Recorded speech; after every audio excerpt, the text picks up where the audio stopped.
жұлын нерв тораптары немесе spinal nerve plexus. Plexus дегеніміз торап, яғни сплетение. Адамда 31 жұп жұлын нервтар болады, жұлыннан шығады.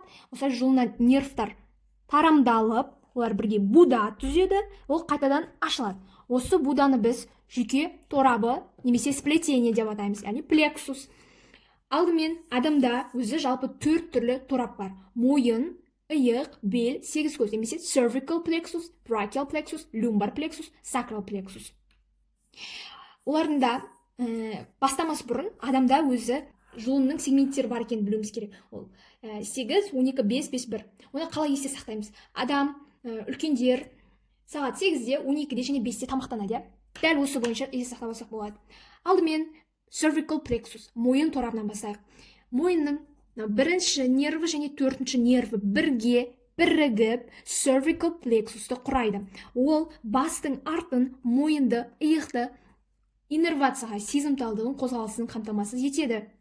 Сонымен қоса С3, 4, 5 бірге диафрагмальды нервті түзеді. Диафрагмальды нерв дегеніміз адамның диафрагмасын, тыныс алуын, оның қозғалысын қамтамасыз етеді. Егер де жұлында С3, С4 осы аймақ зақымдалатын болса, адам тіпті тыныс ала алмай кетіп қалуы да мүмкін. Сондықтан жұлынды үнемі сақтау керек. Қандай бір төбелес болсын, басқа жағдай болсын, мойын тұсты, бастың артын, арқаны сақтау керек.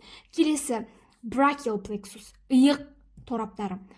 С5 пен Т1, яғни кеуде тұсының бірінші нерві бірге қосылып, иық торабын түзеді. Бұл адамның қолын иннервациялайды. Ал бұл қол иннервациясы нерві мынадай 3 түрлі негізгі нервтармен байланысады. Бұл ортаңғы, сәулелі, шынтақ жүйкелері.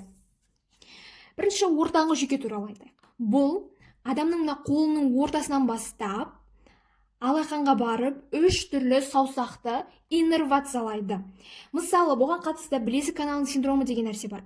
Осы білезік тұсынан ортаңғы жүйке өтеді. Егер де адам көп қозғалмайтын болса, отырыңқы күн тәртібімен өмір сүретін болса, немесе жас үлкен 50-ден асқан әйелдерде осы білек каналы, білезік каналы жіңішке болғандықтан осы нерв қысылуы мүмкін. Сол себепте адамның қолдарының бастары ұюы мүмкін, шаншуы мүмкін. Осыдай нәрселерге алып келеді. Екіншісі сәулелі нерв. Бұл енді қолдың сыртқы бөлігімен өтіп, мынадай бас бармақпен мына екі саусақты иннервациялайды. Мысалы, Saturday night palsy деген бар. Бұл дегеніміз сенбілік кешкі паралич деген сияқты аударылады. Не үшін олай айтылады? Өйткені ағылшындарда айлықты сенбі күні түсіретін болған. Сосын адамдар демалады, сенбі күні ішеді.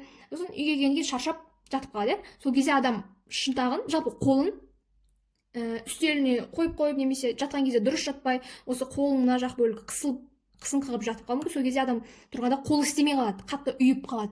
Сондықтан сенбілік кеш параличі деген сияқты ат берілген. Келесі шынтақ нерві. Бұл енді сыртқы жақпен келеді да, мына соңғы 2 саусақ бар ғой. Кішкентай саусақ және аты жоқ саусақ. Осы 2 саусақты иннервациялайды. Мысалы, funny bone, яғни күлкілі сүйек деген эффект бар.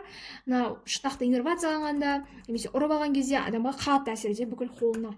Lumbar plexus, бел торабы L1 және 4 бірге буда түзіп, адамның саны антериор, медиалды, латеральды бөліктерін иннервациялайды, оның ішінде сан сүйегіне де әсер етеді. Жалпы адамның саны жалпы аяғының бүгілуі, тіке бұлшық еті, тігінші бұлшық еті, санның үш негізгі беттері барлығына әсер етеді. Келесі sacral plexus, L4 және S4 бірге осы будан түседі. Ол адамның санының артқы жағы жалпы тізеден төмен орналасқан. Былайша айтқанда, бұл жерде өте маңызды нерв, яғни седалищный нерв, емес шондана нерв өтеді. Ол адамның жамбас тұсына өтіп, ол әрі тізеден төмен қарай барады. Адамның жалпы тізесінің бүгілуі болсын, аяғының бүгілуі, қозғалысы барлығындағы ең маңызды нерв, барлық жерінен өтеді. Егер де бұл, мысалы, зақымданатын болса, шондана нерві, онда адамда аяғын шаншуы, ұюы, ауруы, түрлі проблемаларға алып келеді. Шынымен де өте маңызды нерв. Адамда мысалы foot drop деген нәрсе бар. Біреулер жүрген кезде бір аяғын сілкіп басады. Аяғын астыңғы жағын дұрыстап көтермейді. Екі жағда адам аяғының басы былай көтерілу керек қой, ал біреу салбырайды. Яғни шондана нерві тізеден төмен дұрыс жұмыс жасамайды.